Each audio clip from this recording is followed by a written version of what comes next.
fearsome arsenal wielded by history's outcasts. Deceptively simple and ingeniously lethal. Weapons that stabbed, slashed, terrorized, and challenged a mighty empire. It's time to probe their intriguing secrets. Now, Barbarian Battletech on Modern Marvels.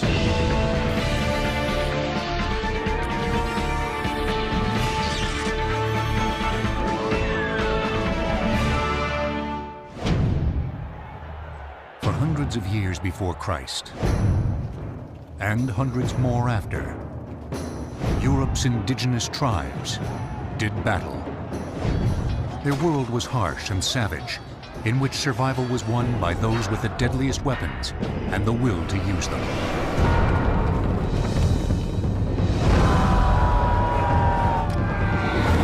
Their tribal names exude a certain swagger to this very day. The Huns, Vandals, Goths, Saxons, Celts, and Franks.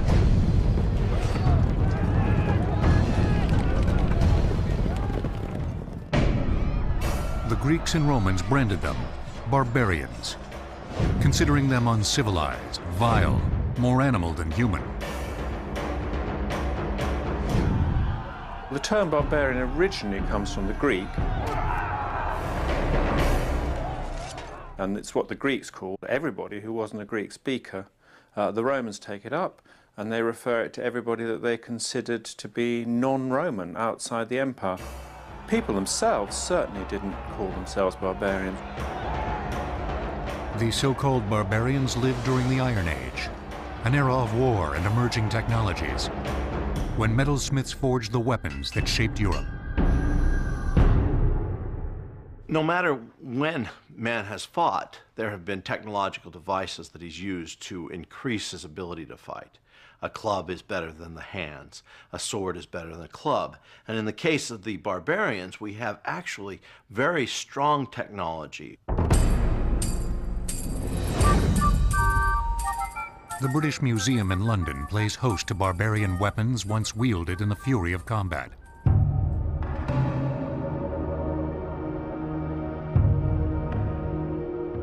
Among them is the 2,300-year-old Kirkburn sword. The sword was unearthed in 1987 from a gravesite in Kirkburn, Yorkshire. Its hilt was made of bronze, animal horn, and red glass. Its blade, nearly 3 feet long, was forged from the metal that changed the face of ancient combat, iron. It was crafted, and no doubt used with lethal efficiency, by one of history's most feared barbarian tribes, the Celts. In 800 BC, the Celts dominated much of Europe. By the 1st century, they had settled in Britain. The Celts are a very obscure people because they date from pre-Roman times when we don't have historical records, so essentially we know about them from archaeology. Archaeologists have discovered Celtic artifacts, showcasing the mastery of the culture's weapons makers.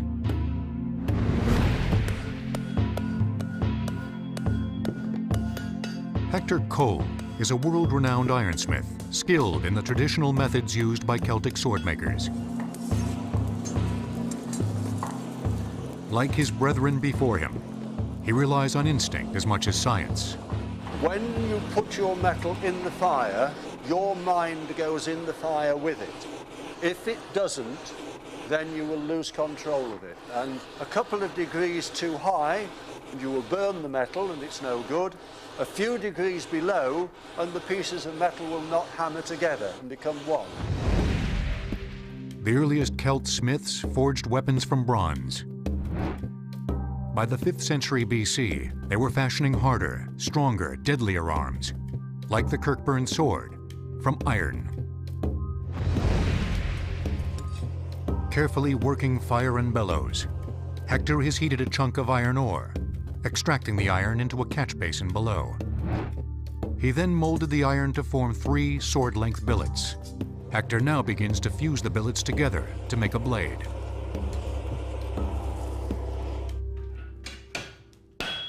taken the rocks from the ground and heated them and made them into iron.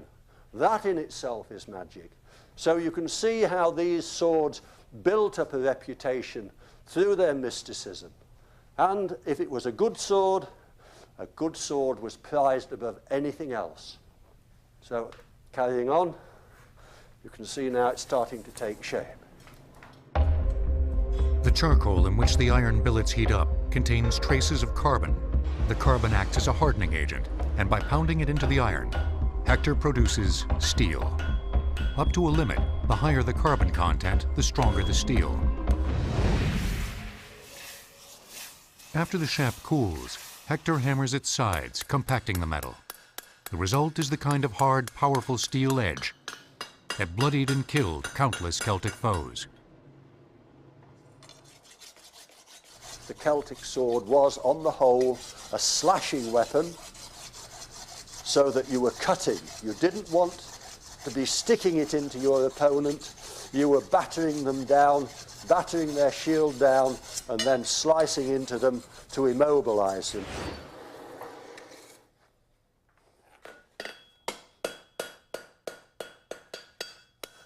Finally, Hector forges a tongue, where an ornamental handle will slide atop the cold hard steel of the Celt's most prized killing tool. The Celtic sword was about 30 inches long. A rival weapon, the Roman gladius, was similar in length, but had a sharp-edged blade with a short pointed tip designed for stabbing. The Celtic sword featured a heavier blade, more effective for slashing. 60 hours of hard hammering, forging away, grinding, polishing, and getting a handle put on it. We now have a Celtic sword that is fit to give to any warrior to take into battle.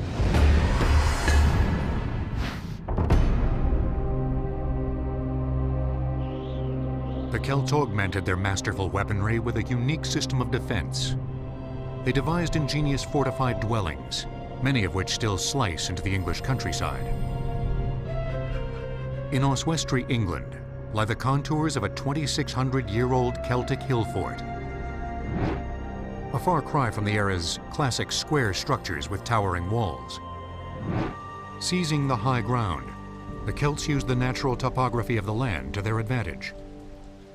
We can see that the Celts chose this spot for the views, the fact that you can see all around of anybody coming to attack.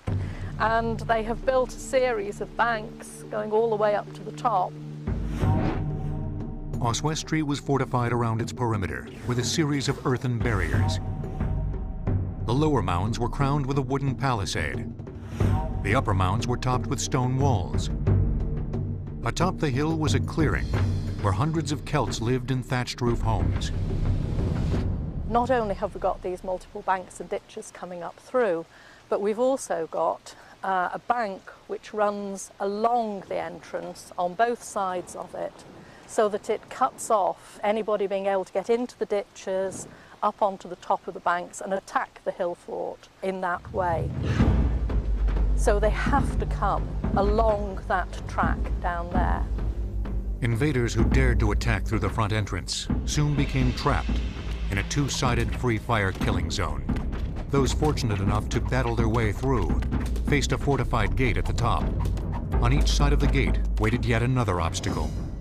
If you look at the bank in front of us here, it is still very steep, quite high, very steep. If you're attacking, then it's a considerable slope. You've got the stone wall on the top, possibly timber, but also you're going to have people up there throwing things at you, and that really does make it almost impossible to get up to the top. Yet, despite the several layers of protection, Celtic hill forts were not impenetrable. In the early 1st century, the Roman army descended on the Celts and Britain. In 43 AD, the Romans invade Britain under Claudius, the Emperor Claudius, and they face substantial opposition, but disunited opposition, because the Celtic tribes were not a single unit. The Romans prevailed, and occupied the island. After bristling for 20 years under Roman rule, Celtic warrior Queen Boudica led her people on a bloody revolt.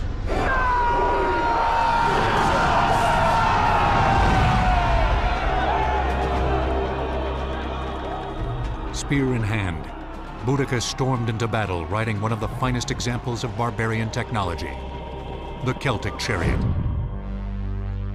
The Celtic chariot becomes a very important part of their myth and their legends. These became very important symbols, not just war weapons, but symbols of greatness, of warrior greatness. Here, I think we've got the lower jaw. In 2001, archaeologists unearthed a grave containing remnants of a Celtic chariot that would answer a puzzling riddle about its technology. Experts had never been able to figure out how the chariot's wheels were secured to the axle. At the site, ground X-ray revealed a crucial clue, a J-shaped pin. And this is the drawing that really... Yes, of the axle. The pin intrigued Mike Loades and Robert Herford, who were trying to construct an accurate, fully functional Celtic chariot.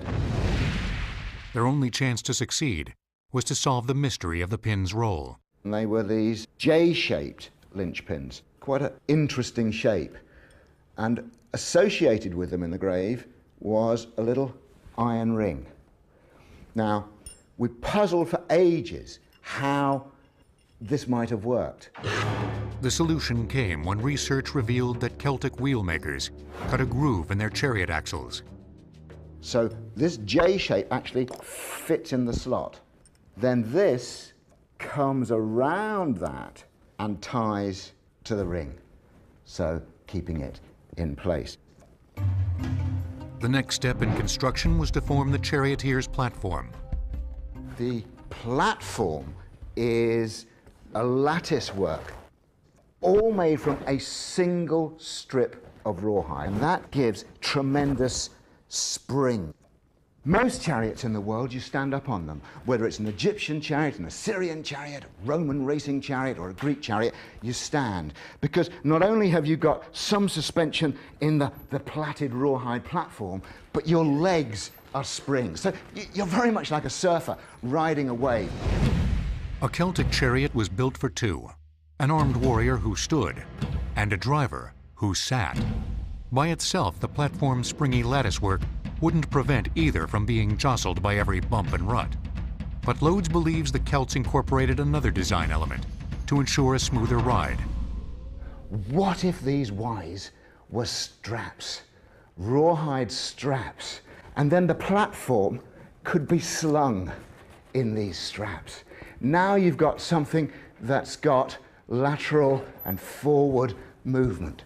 It's tied off underneath so it's not too extreme, but it just gives a wonderfully suspended platform, able to cover almost any terrain.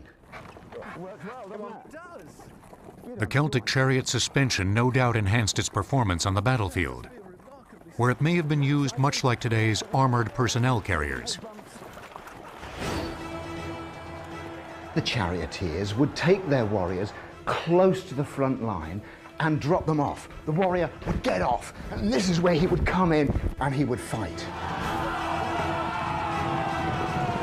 So, after a few minutes, your charioteer would come racing round the line, and still at the gallop, you would get back onto your chariot, saying goodbye to the enemy, and have a break while another man was dropped off.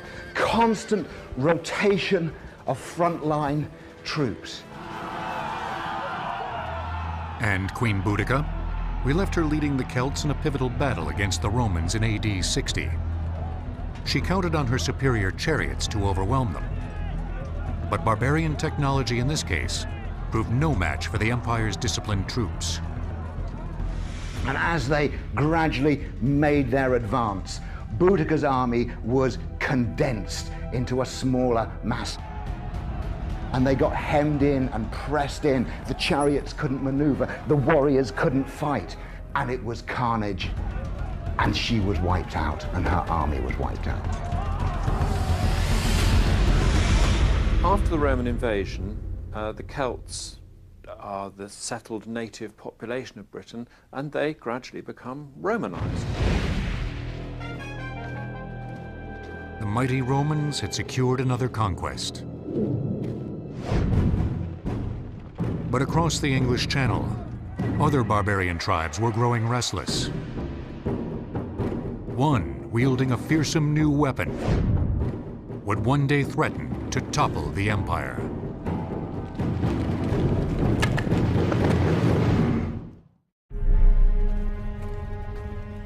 By the end of the 4th century AD, Rome was disintegrating. Civil war and political upheaval had torn the vast empire in two. Meanwhile, the Germanic barbarian tribes in the north were being forced toward Rome by a new group of barbarians that had swept in from the steppes of Asia. They flooded into Europe on horseback, raiding and killing with swift and brutal efficiency. They called themselves the Huns. The Huns soon reached the Danube. On the other side of the river lay the Roman Empire. The arrival of the Huns was a terrible shock. It was a shock to the Germanic peoples, it was a shock to the Romans. They also came with this formidable war technology. The Huns came armed with an odd-looking, yet devastating weapon, the recurve bow. It featured horn-shaped tips and a curved shaft. Out on the steppes, where there are very few trees, there's much less availability of that sort of raw material to make a bow out of. So they were forced, by what was available, to develop something else. And what they do is to take a thin lath of wood, instead of a chunk of tree, they take a thin lath of wood. This signature Hun weapon was a marked contrast to the bow most commonly used in Europe. The Western longbow was carved from a single limb of a tree and was only as strong as the wood used to produce it. Its power came from its length and flexibility, allowing a deep draw. The shorter recurve Hun bow was made up of several layers of wood glued together against the grain. The horn-shaped tips made the bow curve back on itself, producing added torque and a quick snapping action. But which bow harnessed more power? Using a kind of sophisticated stopwatch called a chronograph, it's possible to compare the velocity of an arrow shot from each type of bow. As you can see, there's a sensor at the front here and a sensor at the rear here. And as the arrow passes across the chronograph, switches the timing on as it passes the front one, switches it off again as it passes the rear one, and so the device will then record the velocity in feet per second. And as you see, it's showing the display that it's ready. So we'll try the Hun bow first. 107.4, so that's about 75 miles an hour. You must remember that the bows we're using here today are only about half as powerful as the ones they were using. So we could translate that up. The Hun bow might be reaching 100 miles an hour at the full power. So here we go with the longbow. 99.22 feet per second. That's about 68 miles an hour. And we can see that we've lost a fair bit of velocity there in proportion to the power of the bow. It shows that the Hun bow, with its faster action, its more efficient energy storing, its more efficient energy releasing, is punching that arrow out significantly higher velocity. And that's where the difference is going to lie. When we get to the Hunnic bow, we're looking at a weapon that could penetrate some, if not much, of the armor of the individuals that were opposing them. Certainly the breastplates or the segmented or scale armors of the Romans could be penetrated because the metal was not thick, the leather underneath was not thick. Beyond its superior power, the Hun bow held another advantage over the longbow. It could be fired from horseback with astounding precision. Technology is not just for the killing, it's for the frightening aspect. And a Hun bearing down on somebody with a bow that he could fire with great accuracy from a very strong horse, the man who was likely to run away was defeated as much as the man who was penetrated by the arrow. By AD 430, the Huns were following a new leader, Attila, the warrior synonymous with the term barbarian. he commanded thousands of battle-hardened archers, capable of striking with deadly accuracy. Their tactics introduced a new dimension to the battlefield. The advantage for the Huns was simple: hit and run tactics. Quite simply being able to, within seconds, get yourself within bow range, within arrow range, fire off a quiver full of arrows, 20, 30, 40 arrows even, at an enemy which cannot reach you, and then disappearing again to fill your quiver. The Hun bow was tailor-made for this hit-and-run style. Unlike the longbow, the short and powerful Hun bow is very manoeuvrable, allowing it to be used from both sides of the horse, and also giving a great range of fire. Historians still debate whether or not Hun horsemen used stirrups to help them keep their balance. If they did, their prowess on the battlefield could have only been enhanced. The stirrup is vital for combat on horseback, absolutely vital. It allows you to distribute your weight over a much greater area on the horse's back, and it creates effectively a three-point fighting platform. You know, your feet and your butt. And this enables you with a bow to lean right forward, over to the side and back.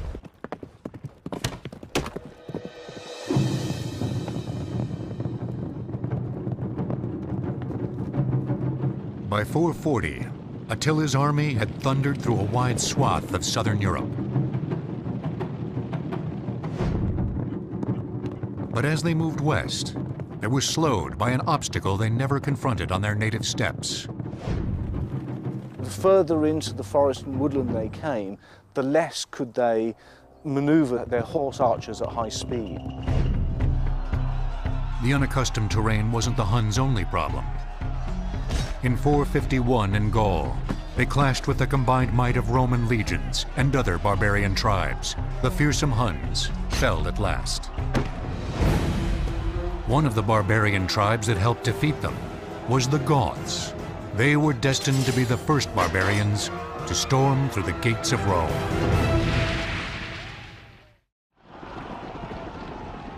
When the marauding Huns tore through Europe in the 4th century, several barbarian tribes fled in their wake. One of the displaced tribes was the Goths. Driven to the border of the Roman Empire in AD 376, the Goths had no choice but to cut a deal with imperial officials. In exchange for asylum in Roman territory, they agreed to fight for the declining and divided empire. Under Rome's thumb, these barbarians proved they had more to offer than just military manpower. The Goths were renowned metallurgists who crafted intricate and ornate jewelry. And the coins they made reflected the same masterful workmanship they used to produce their weaponry. They were particularly good at refining silver, so their coins had a value above what most people would have expected for silver coins at their time. The coins were about 98% pure silver. Working from a sheet of silver, Goth coin makers began by striking round blanks with a hole punch. Then you need a pair of dies. These are struck and made with tiny punches. And here the expression, to make money, hand over fist. And the coin is worth about $50. On the back of the coin is a small cross. The way that you get smaller currencies is by the simple procedure of using the cutting guide, the small cross in the middle of the coin, so that you cut the coin in half, achieving 2 half pennies. While Goth coins have endured for centuries, few Goth weapons have survived. But scholars believe we can understand what the Goths wielded in battle by examining Roman weaponry, as the technology of the two cultures eventually merged. The auxiliary units of the Roman army included people who were drawn from, quotes, barbarian lands, and the customs that they brought with them, whether it was for decorating their weaponry or indeed the weapons themselves. Well, sometimes there's not very much difference, therefore, between the weapons that the Romans were using and the weapons that barbarians were using. Just as Roman arms makers copied the Goths, The Goths copied the Romans. They have adopted a lot of the ways of the Roman people, particularly armour. We have on the top here a riveted helmet. The 4th century saw a change in the way helmets are made. They're often made of segments which are then riveted together into a rigid armour. We've got the crest across the top here to protect against blows coming down from the side, and a movable neck piece at the back, and the nasal guard there, obviously protect my nose from chops. Goth soldiers were clad in mail, the pliable metal body armor used in the Roman army before the birth of Christ. Mail itself is just made from rings, which are, in this case, butted together, forming a very flexible suit of armor, which sword swipes and attacks and cuts just slide clean off of. Later on, we see an increasing amount of riveted mail, because the problem with this is a spear or an arrow can push the rings apart. It's fine on a cut. On a piercing action, it can go clean through and push them apart. As the decaying Roman Empire became increasingly fragmented, so too did the fields of battle. The imperial legions scattered, trying to hold the far-flung territories together. And the scope of military engagements shrank. Arms makers responded with weapons tailored for a more mobile soldier. There seems to be, at least according to the records and according to some of the myths that come around, a lot more of individual fighting, one-on-one type of fighting. Combat at closer quarters compelled Roman and Goth ironsmiths to produce fewer slashing-type swords and make more practical stabbing weapons. A lot of the work, we think, at this time was done more with the tip than it was with most of the blade. Remember, even a blade made for fighting is still a considerable investment. So if you can use this more like a spear and thrust it into your enemy quickly, you can save the blade and subsequent work and so on that had to be done to it. The effects of this going into a person are quite shocking. So you've got the nerves and so on the skin, then you go into deep tissue or organs. You're going to cause internal bleeding. You're going to take bits of fabric in there with you. It's just going to be a right mess. The best way to kill him is to get in here and push up, because then you're going to get all the organs. You can't get past the rib cage. Only if you get a very slight angle, you get it in there.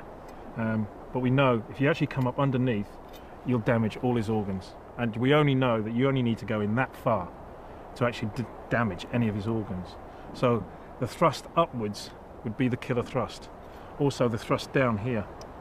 You go main artery here. So you're trying to get in here and you're trying to get out there. And under his arm, just here. You get in there an inch or so, there's a main artery and he's dead. As the Goths and Romans modified their weaponry, their uneasy alliance deteriorated. In 377, just 1 year after sealing their pact with Rome, the Goths suffered a devastating famine, and Rome let them starve. The Goths revolted,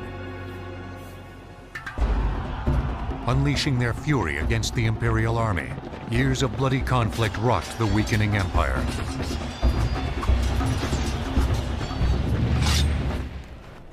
So we are, 4th century, Goth versus Roman.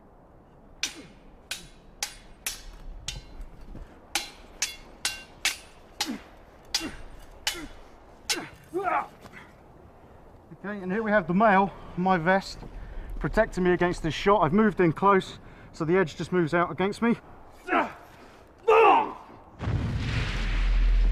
By 395, the Goths were primed to deliver the death blow. Their new king, Alaric, marched his warriors toward the imperial capital. In 410, he and the Goths achieved the unthinkable. They swiped the jewel of the Roman Empire.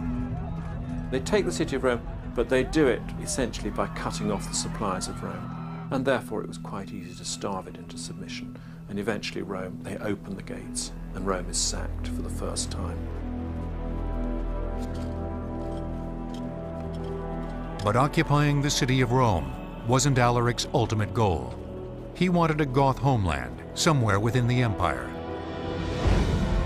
10 years after his shocking victory, officials of the dying empire finally granted him the first barbarian kingdom in southern Gaul. It was there that they encountered another tribe of barbarians, the Franks. Its warriors were masters of a small, deadly throwing axe called the Francisca. They were weapons that could be launched from afar, like a javelin, but with a lot more power, and a power that was used by the fact that the axe turned on its axis as it was being thrown. The first thing that this weapon is going to be able to do, it'll distract the opponent, at least. Take his eye off the fighting. If it gets through, even if it doesn't break the mail shirt, it will injure him, it will stop him from continuing in the battle. If you're lucky, if you're good, hit him in the head, hit him in the neck, break his head in two, cut it clean off. Really powerful, really brutal weapon. Another strategic plus of the Francisca was its unpredictability. If you threw the axe to the ground at the proper angle, its lethal blade would ricochet wildly into the onrushing enemy. It describes a kind of erratic loop through the air, which when you're a defender, you're getting this kind of peculiar axe shape coming through. It's very hard to guess where it's going to hit you. Don't forget, this isn't just being thrown and then ignored. This is being followed by the angry man with it, who's now drawing another weapon to follow that axe. The Francisca had an S-shaped curve at the top of its iron head, and the lower edge of the blade was rounded inward. The center of the axe head formed an angle of approximately 90 to 115 degrees to the handle. Most Francisca axe heads weighed between a ½ pound and 3 pounds, and their length varied between 5 and 12 inches. Look at the shape of the head on this. Look how much weight there is, all at the head of the haft. What that means is it's very heavy up here. That way, even if you miss with the edge, you've still got a lot of power, a lot of weight there in a very small reach, so you can come in very, very fast indeed. Look at that. Straight through. Man's now without a shield. The next shot, that's him dead. Wielding the Francisca, the Franks sliced through every barbarian tribe that challenged them, including the Goths.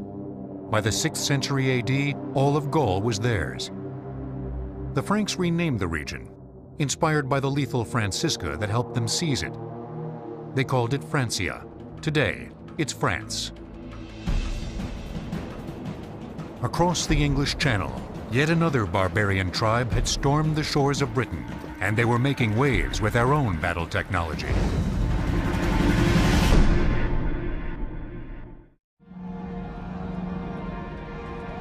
After the collapse of the Roman Empire in AD 410, its soldiers occupying Britain pulled out. Their withdrawal created a power vacuum. And as word spread across Europe, a number of barbarian tribes made the treacherous sea journey across the English Channel to claim their piece of the island. For years, the competing tribes battled for supremacy, until one, the Anglo-Saxons, emerged victorious. In the new British kingdom they established, their culture and religious beliefs prevailed. They believed in a large group of gods who all had power.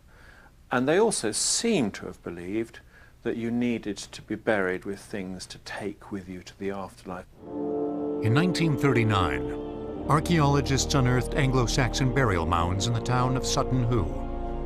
One of the graves contained the remains of a warrior next to the remnants of a ship. The discovery shed vivid new light on the militaristic culture he inhabited. They saw not just a warrior of great renown, but a warrior of great renown whose entire accoutrement was still there.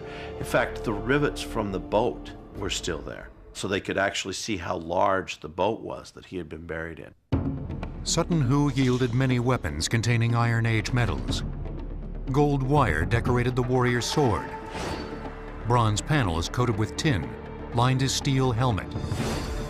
And an iron boss used to protect his hand capped his spectacular shield. All proof of his culture's mastery of metallurgy. When the Anglo-Saxons weren't duking it out on the battlefield, they lived in small villages scattered across England. In the center of each village was the mead hall, an oblong structure where the lord of the tribe conducted business and tipped a few flagons. Members of a reenactment group called Regia Anglorum have resurrected this bygone institution of Anglo-Saxon culture.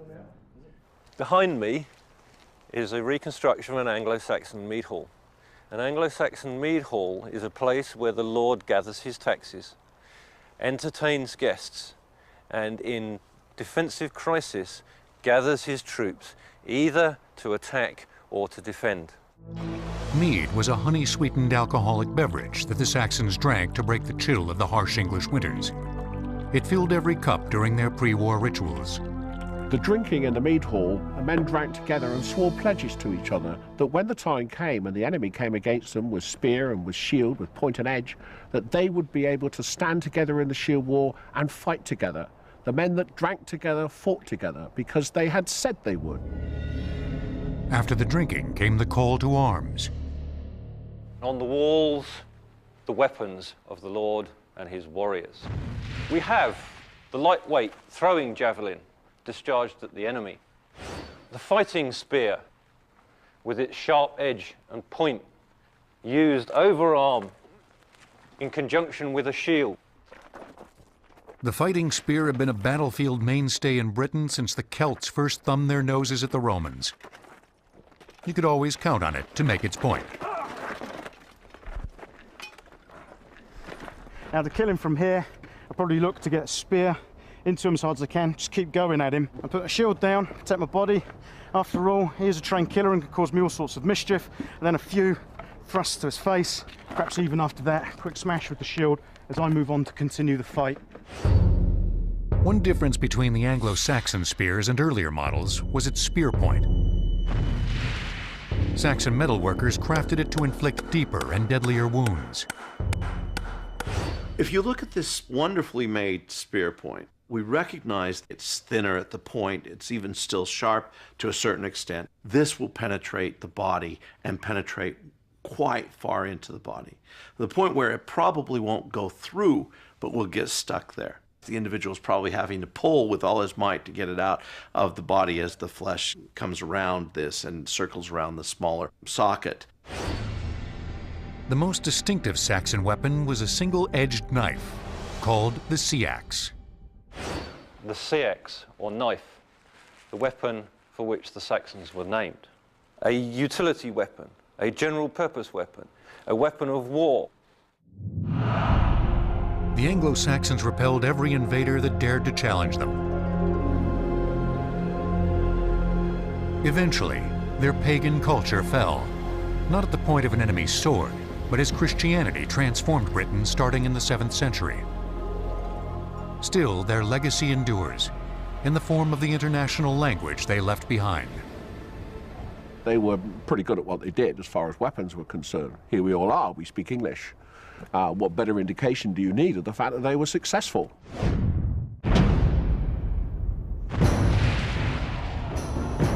For nearly 1,500 years, the barbarian cultures had slashed their way into history. Battle after battle, they proved their weaponry was as effective as that of any foe. But what was the best weapon of the barbarian age? Surprisingly, the creators of a video game may have the answer.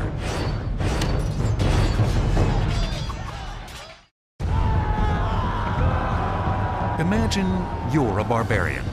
That'll be easier for some compared to others. What barbarian weapon would you carry into battle? Which was deadliest? Historians can only speculate. But the game designers at the Creative Assembly in England have devised a formula that rates the Iron Age's most lethal weapons against the defenses used to counter them. The results play out as bloody good fun in the animated game, Barbarian Invasion.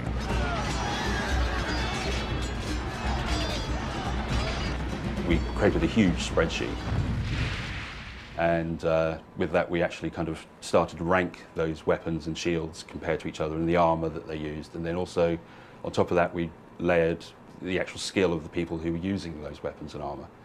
And the result of that is that we ended up with a very, very complex network of connections. For each weapon, designers calculated an attack value based on its capacity to penetrate defenses. The very high attack rating means that it's more likely when it strikes somebody to knock them over and certainly to kill them than any other type of sword. Take swords, for example. Designers rated the Roman gladius highly because it could cut effectively into armor. But they ranked the slashing Celtic sword even higher because of its added length. The Celtic sword could inflict terrible damage. Swung by a strong man, it would probably take your head clean off, or it would split your head open. While no other sword ranked higher than that of the Celts, the Hun bow emerged as one of the game's deadliest overall weapons. It would be much more likely to kill a man, and therefore more likely as well to knock the person over, because obviously the strength of the bow, the killing power of the bow, relates to its velocity and its penetrative power. A Hunnish bow would probably punch straight through most Roman armour. It's a very efficient weapon. It's got a good pull on it. It's got the kind of pull that you would expect from a modern sports bow. Score 1 for Attila's gang. But the Hun bow lost points for a surprising reason. Its diminished performance in the rain. The Hun bow was generally more vulnerable in the rain because it was made of composite materials, and so it wasn't as sturdy as a Western-style bow, which was a single piece of wood. It's made of several layers of material. When it gets damp, the glue starts giving way that's holding the different layers together, and it actually starts delaminating.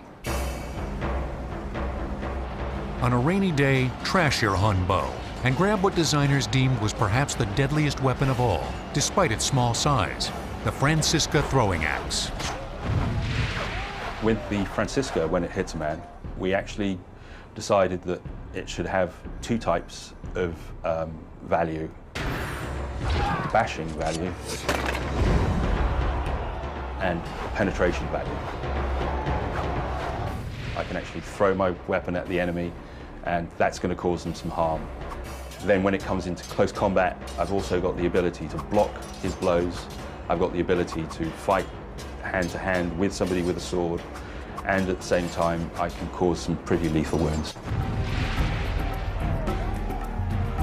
We've saddled the barbarians with a name that disparages their cultures and their contributions.